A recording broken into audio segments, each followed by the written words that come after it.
While NASA's engineers were still fine-tuning their massive Space Launch System, a rocket program that has consumed over $20 billion in development costs, SpaceX was quietly revolutionizing space travel. Today, we're witnessing a pivotal moment in space history. The world's premier space agency is finally acknowledging what industry insiders have known for years. The SLS rocket, once heralded as America's ticket back to the moon, has fallen years behind schedule. Meanwhile, SpaceX launches Falcon rockets with clockwork regularity at a fraction of the cost. The political shield that once protected NASA's flagship rocket is cracking as even its most loyal advocates are shifting their focus to more efficient alternatives in the private sector. In a stunning revelation during a recent congressional hearing, former NASA Administrator Scott Pace, once a staunch SLS defender, admitted, "We need an off-ramp for reliance on the SLS." This statement marks a dramatic turning point in America's lunar ambitions and the future of deep space exploration. What does this mean for NASA's Artemis program? Can America win the new space race against China's ambitious lunar plans? And will SpaceX's revolutionary Starship system be the key to sustainable lunar exploration? This is Elon Musk 24 Hours, bringing you the latest developments in space exploration and technology. Let's dive right in. America's quest to return to the moon isn't just about planting flags and collecting rocks this time. It's about establishing a sustainable presence before China's taikonauts arrive, expected by 2030.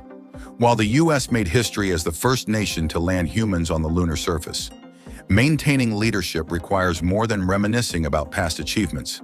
The sobering reality? NASA's progress has hit significant roadblocks. The Artemis program, the agency's ambitious plan to return humans to the moon, continues to face delays, budget overruns, and technical setbacks that threaten America's position in the new space race. The $2 billion question at the heart of these challenges lies the Space Launch System, SLS. Designed to be NASA's most powerful rocket ever, the SLS was supposed to be the cornerstone of American deep space exploration. The reality has been far less impressive. Despite consuming over $20 billion in development costs since its inception in 2011, the SLS has completed just one uncrewed test flight, Artemis 1, in November 2022. This mission came years behind schedule and billions over budget. What's more concerning is that the production capacity appears limited to just one rocket per year, falling short of congressional targets of 2 cores annually. Scott Pace, who served as NASA's Associate Administrator for Program Analysis from 2005 to 2008, made a remarkable admission during a February 26th hearing of the House Science Committee. "The current Artemis program presents very complex challenges," he stated, "especially for the systems, engineering, and integration required to incorporate commercial and international partner contributions." The political shift is significant. Pace was once a key Republican space policy leader who opposed commercial heavy-lift rockets as alternatives to NASA's SLS. Now he's openly acknowledging the need for change. Boeing's billion-dollar bottleneck. The SLS production constraints can be traced to prime contractor Boeing. A series of scandals have plagued the aerospace giant's manufacturing processes, including reports of inexperienced technicians and inadequate work order planning at the Michoud assembly facility, where critical rocket stages are built. The costs continue to spiral. Boeing's development of the Exploration Upper Stage, EUS, a critical component designed to increase the SLS's cargo capacity to the moon, has seen its contract balloon from $962 million to over $2 billion through 2025. Originally intended to fly as part of Artemis 2 in 2021, the upgraded SLS Block 1B with the new upper stage has been pushed back to the Artemis 4 mission. These delays and cost overruns don't just strain NASA's budget, they threaten America's entire lunar ambitions. As Scott Pace pointedly stated, SLS is not reusable. It has had one flight but has trouble supporting one flight per year, much less congressional targets of 2 cores per year. The SpaceX revolution. Meanwhile, SpaceX has been quietly revolutionizing space access. The company's reusable Falcon 9 rockets launch with remarkable frequency and reliability at a fraction of the SLS cost. A Falcon Heavy launch costs approximately $97 million, compared to the SLS's estimated $4.1 billion per launch, a staggering 42 times more expensive. pace's admission speaks volumes. I was a supporter of SLS when it was created, as NASA required heavy-lift vehicles to send humans to the Moon and Mars. At the time, it did not appear to me that a private sector heavy-lift vehicle would be feasible within 2 decades. Today, the situation is different. That difference is primarily embodied in SpaceX's Starship, potentially the most powerful rocket ever built. Designed to be fully reusable, Starship aims to carry up to 200 tons to low Earth orbit, dwarfing the SLS's 95-ton capacity. Even more importantly, its economics could transform space exploration economics. While exact figures aren't finalized, Elon Musk has suggested each Starship launch could eventually cost less than $10 million, 1/400th the cost of an SLS launch. NASA has already bet $2.9 billion on Starship, awarding SpaceX a contract to develop the Human Landing System, HLS, for Artemis 3, the mission that aims to return astronauts to the lunar surface. The Orbital Refueling Challenge. SpaceX's approach does face significant challenges. The company's lunar architecture requires multiple launches and in-orbit refueling, something never done at scale with cryogenic propellants. The big elephant in the room, noted Dan Dumbasher, a former NASA Deputy Associate Administrator, is that orbiting fuel depots don't exist yet, and transferring cryogenic propellants in microgravity hasn't been demonstrated at scale. SpaceX is making progress, however. During its third Starship test flight, the company successfully transferred approximately 10 tons of liquid oxygen within the spacecraft while in orbit. A more comprehensive propellant transfer demonstration using 2 Starships is planned for 2025, a crucial step toward enabling lunar landing missions. Still, skepticism remains. Dumbasher expressed doubts about SpaceX's timeline. NASA's current plan requires approximately 35 to 40 Starship launches to demonstrate the capability on an uncrewed mission, and then execute the first human mission planned for Artemis 3. He questioned whether 40 launches, development, and demonstration of the undeveloped and undemonstrated on-orbit rocket fuel station, and integration of a complex operational scenario across multiple systems could all successfully occur by 2030, suggesting the probability of success for this plan is remote at best. Creative alternatives. NASA isn't putting all its eggs in one basket. Several alternative approaches are being explored to ensure America's return to the Moon. One intriguing possibility involves adapting SpaceX's proven Crew Dragon spacecraft for lunar missions. This concept draws inspiration from the Dragon XL, which SpaceX revealed in March 2020 as a resupply spacecraft for NASA's planned Lunar Gateway. In this scenario, a Falcon Heavy rocket would launch a modified Crew Dragon into lunar orbit, where it would dock with a purpose-built lunar lander. After astronauts complete their surface mission, they would return to the lander, redock with the Crew Dragon, and journey home. SpaceX has already demonstrated exceptional docking capabilities with the International Space Station. In May 2024, a Dragon spacecraft successfully relocated to a different docking port on the ISS to make room for Boeing's Starliner. However, significant redesigns would be necessary. The current Dragon spacecraft is built for low Earth orbit missions, and the Falcon Heavy has not yet been human-rated, the rigorous certification process required for rockets carrying astronauts. Another potential solution leverages United Launch Alliance's technology.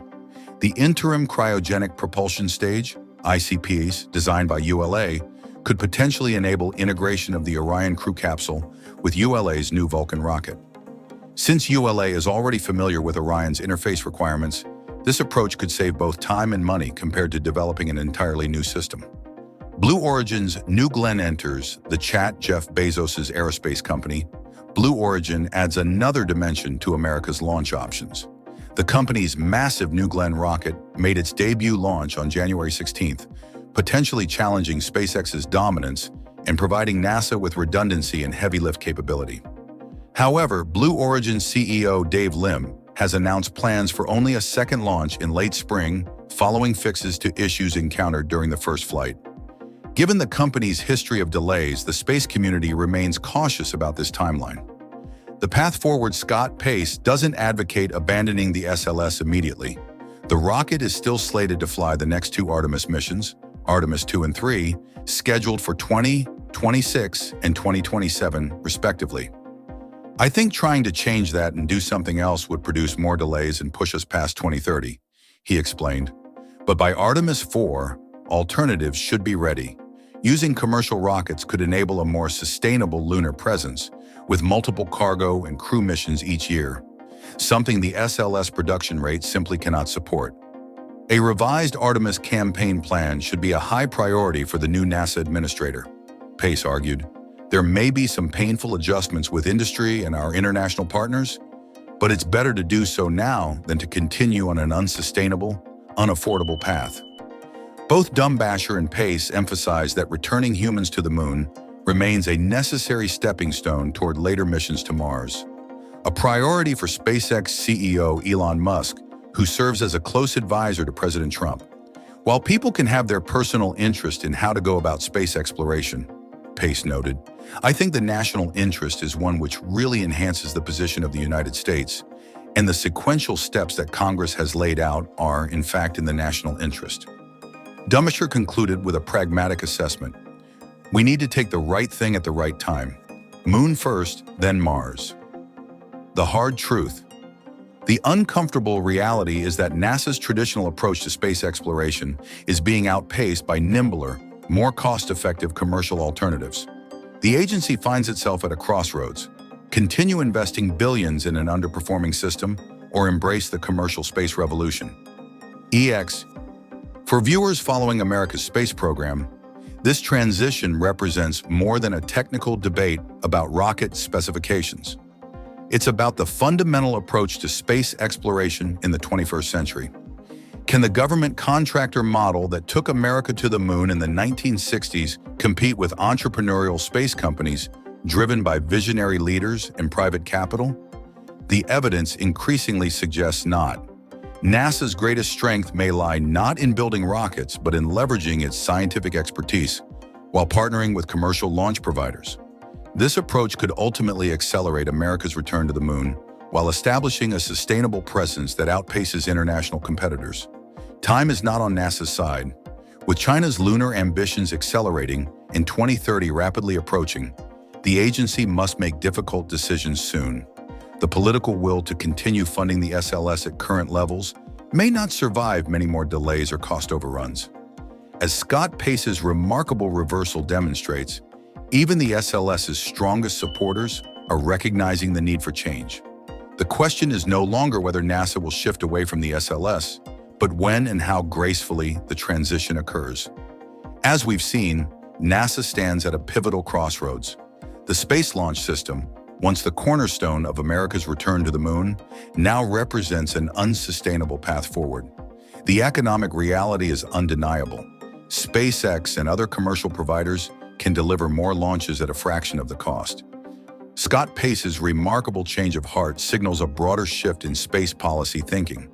The question is no longer if NASA will transition to commercial alternatives, but how quickly this transformation will occur. With China pushing toward a 2030 lunar landing, the clock is ticking. The most promising path forward combines NASA's scientific expertise with the innovation and efficiency of the commercial space sector. This partnership approach could accelerate America's return to the moon while establishing the sustainable presence needed to venture onward to Mars. History has shown that space exploration thrives when visionary leadership meets technological innovation. The coming years will determine whether America reclaims its position as the world's preeminent spacefaring nation or cedes that role to rising competitors. What do you think? Will NASA fully embrace SpaceX's Starship for future Artemis missions? Could a hybrid approach using multiple commercial vehicles prove more effective? Share your thoughts in the comments below. If you found this analysis valuable, help us reach more space enthusiasts by hitting the like button and sharing this video with friends who share your passion for space exploration. Don't forget to subscribe to Elon Musk 24 Hours for more cutting-edge coverage of SpaceX, NASA, and the rapidly evolving commercial space industry. Hit that notification bell to stay updated on breaking developments in America's push to return to the moon. Until next time, keep looking up.